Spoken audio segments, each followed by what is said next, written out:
guess is that you're not gonna like these. The majority of people never even watch the entire video, but I'm not you. So let's get into number one. Number one is that it took a long time to develop atherosclerosis, which is hardening of the arteries, which is the underlying reason why you're getting higher blood pressure. The lack of compliability, the lack of flexibility of your arteries does not happen overnight. It develops over a long period of time. If this developed over a period of time, then to reverse it or to improve it, it's going to take time. So the most important component of fixing blood pressure problems is consistency, doing the right things consistently over a period of time. It may take a couple years before your blood pressure starts to become normal. People that are overweight, meaning people that are 130 pounds overweight that have high blood pressure, have found that changing their diet helps their blood pressure, but it doesn't happen the first day you check your blood pressure or change your blood pressure. You have to lose 130 pounds, which for some people can take 2 years. But be consistent and you can help the atherosclerosis. The second brutal truth is that you cannot supplement your way out of a bad diet.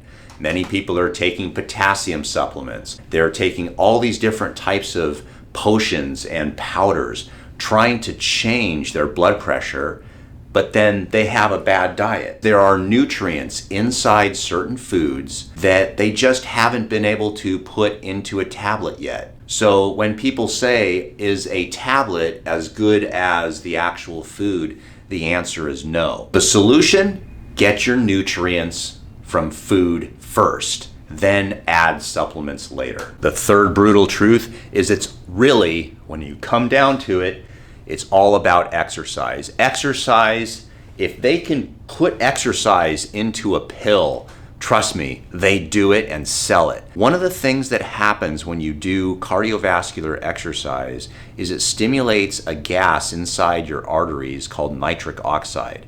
And this gas will allow the blood vessels to become more compliant and more flexible. So if you can do anything that stimulates more nitric oxide, whether it's deep breathing, exercise, supplements, food, that's really what it boils down to. Genetics. We cannot change genetics. Some people are more prone towards heart attacks, strokes because of their high blood pressure than other people. Some people, their blood pressure just runs high. It's just a genetic thing. We don't like it, it's not fair, but who said life is fair? The fifth and final brutal truth about blood pressure. The numbers don't stay the same all the time. Sometimes people will gravitate towards a number and go, oh, I have 130/90.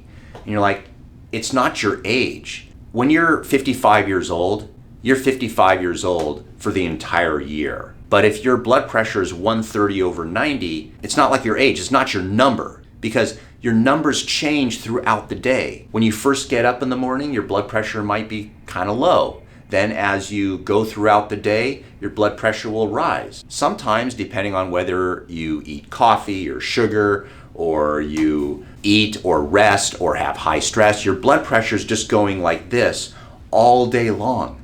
It never stays one number. It's not a consistent number. The problem is that if you check your blood pressure when you're highly stressed, after having coffee, after walking up a flight of stairs, and then you're nervous or have anxiety, of course your blood pressure is going to be high at that moment. So the unfortunate truth is the way we define high blood pressure or hypertension is it has to be tested under some guidelines so that you can get consistent testing protocols.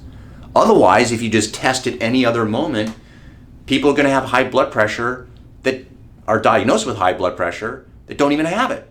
The key is when you have hypertension, it's during rest. When the doctor tests you, he's supposed to be testing your resting blood pressure, not your highly stressed after coffee, after getting in a fight with the spouse, after running up a flight of stairs blood pressure. So if you would like to learn all the mistakes that you could possibly make, I have 2 videos.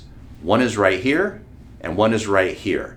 This is the 11 mistakes, and this is the follow-up video. So come back to both videos, watch these videos so you can learn mistakes that you typically make, and maybe your doctor's office is making the same mistakes, and that way you can learn to get accurate readings for your blood pressure, because blood pressure can be a serious problem, but there's some harsh realities we just have to deal with.